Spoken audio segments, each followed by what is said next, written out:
Have you ever dreamed of owning a piece of history? Like, say, the Eiffel Tower. Or maybe something a bit bigger, like the entire ocean. Sounds impossible, right? Well, today, I am going to tell you the story of a man who didn't just dream it, he did it. This is the incredible tale of Arthur Ferguson, a Scottish con artist who, with nothing but charm and a straight face, sold some of the world's most famous landmarks. And yes, even the Atlantic Ocean.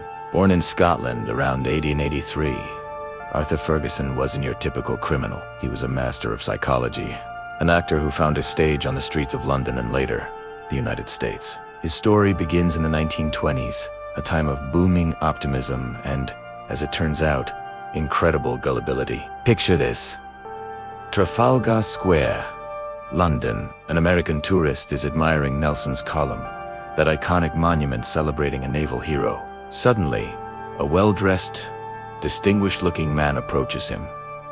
This man is Arthur Ferguson. He strikes up a conversation, lamenting the high cost of maintaining Britain's historic landmarks. With a sigh, he confides that the government has secretly decided to sell Nelson's Column to a private buyer to raise funds.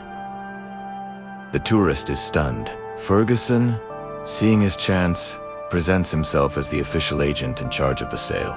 He talks about the prestige, the history, the once-in-a-lifetime opportunity. He's so convincing, so earnest, that the tourist doesn't even question it. Ferguson names a price, a modest £6,000. The tourist, convinced he's getting the deal of a century, hands over a down payment of £1,000 on the spot. Ferguson provides a beautifully forged, official-looking receipt and promises to handle the rest of the paperwork. The tourist leaves, ecstatic, believing he now owns a piece of London. Of course, when he returns the next day with the rest of the money, Ferguson is long gone. You'd think a scam this bold would work only once, but you'd be wrong. Ferguson was just getting started. Fresh off his success, he set his sights even higher.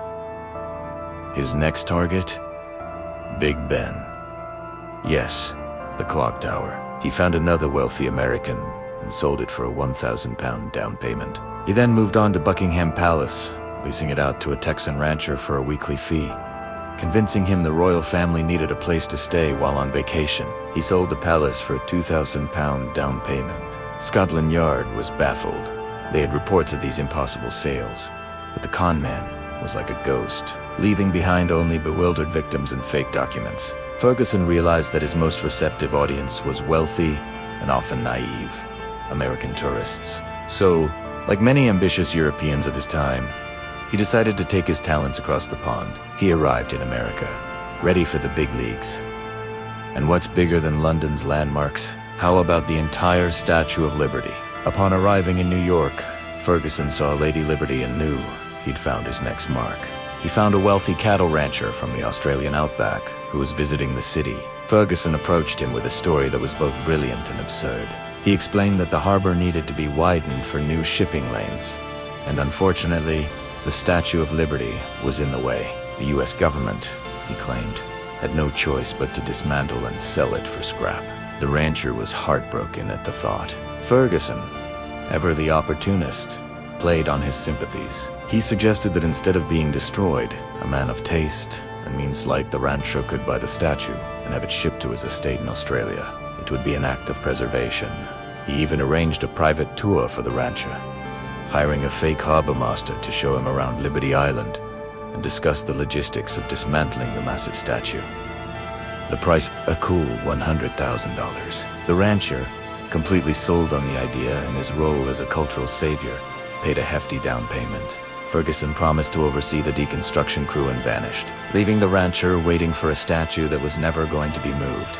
By the time the rancher realized he'd been had, Ferguson was already planning his most audacious con of all. But Ferguson wasn't content with just selling property. He wanted to sell something no one could even imagine owning. His grand finale, the scam that would cement his legend, involved a target so vast, so untouchable, that it was pure genius. The Atlantic Ocean. Now, how on earth do you sell an ocean? Ferguson's method was a masterpiece of deception. He didn't try to sell the whole thing at once. Instead, he started by leasing out fishing rights. He created a fake company, the Atlantic Ocean Fishing and Navigation Company, complete with impressive letterheads and legal-looking contracts. He targeted businesses and wealthy individuals, offering them exclusive, long-term leases for fishing in specific, highly profitable sections of the Atlantic.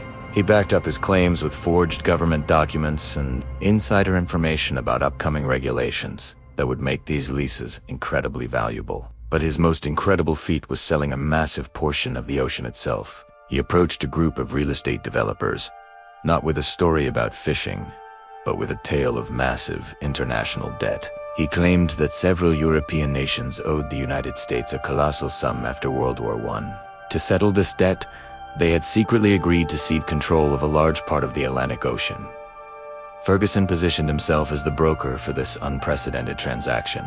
He argued that the owner could charge tolls for shipping, sell mineral rights for the seabed, and control all commercial activity. The potential for profit was astronomical. He presented geological surveys, all fake, of course showing rich oil deposits beneath the waves. The developers, blinded by greed, saw a limitless source of income. They agreed to a price in the millions and handed over a down payment of $50,000, a huge sum at the time. Ferguson, of course, disappeared with the money. So, how did this incredible crime spree finally end? Well, Ferguson's luck eventually ran out. After years of evading the law, he was finally caught in 1925. But not for selling a landmark or an ocean. He was arrested for a much smaller, almost mundane con involving a bad check. It was his own overconfidence that did him in. During his trial, the full, incredible story of his exploits came to light. The newspapers went wild. The man who sold the Eiffel Tower, the man who leased the White House. The headlines screamed. He confessed to everything with a smirk, seemingly proud of his career. He was sentenced to 5 years in prison. After his release, Arthur Ferguson faded into obscurity. Some say he retired from the con game, while others believe he continued his grifts under a new name. But his legacy lives on as perhaps the most charming and audacious con artist in history. He proved that with enough confidence and a good story, you could sell anything, even things that aren't for sale. He didn't use threats or violence. He used human nature, our trust, our ambition, and our greed as his primary tools. His story is a wild reminder that sometimes the most unbelievable tales are the ones that are actually true. Thanks so much for watching. What do you think is the most unbelievable part of Arthur Ferguson's story? Let me know in the comments below. And if you enjoyed this dive into history's greatest cons, don't forget to like this video and subscribe for more incredible stories. See you next time.